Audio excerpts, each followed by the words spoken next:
binati ng anghel ng Diyos na mapagkandili. Kuskus ka ng grasya, ikaw ang pinili upang maging ina ng anak niyang kasing. At di ka tumutol sa itinaga. Dapat na mangyari ng Diyos na Ama.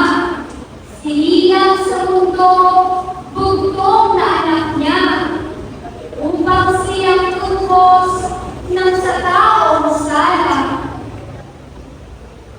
Inamamag-adya na dapat igalang, lubhang mawain, tagapagsanggalang, sa aming pag-ibig, sa anak mong hirang, nagupang palangin, tagapamagitan. Birhen de las Flores, na iyong paitinin, ang pagkakaisa, pagtawag dalangin, at sa bawat oras, itong buhay namin, kaming nanasis, inyong pagpalain. Diyos ang bulaklak ka, na hindi mapuspos, ng kahit ng tao, ang isip ay kapos.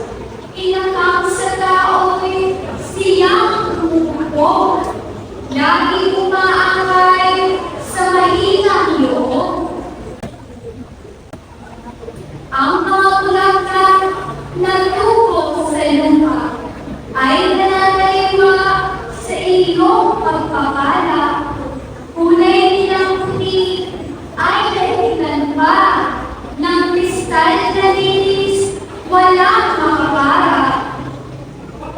Ang bunga ng tayo, bungang pagulagdag, at siyang panahon ng pamukadkad. Noong isang pagkita, kaupukot at rosas, upang sa ito'y ialay na lahat. Kaming taga-dayo ay lahat karasayan. Pagkitabatin mo ang aming parangalan.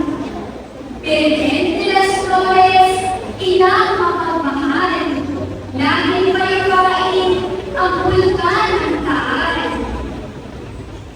Tiglog-tugod ako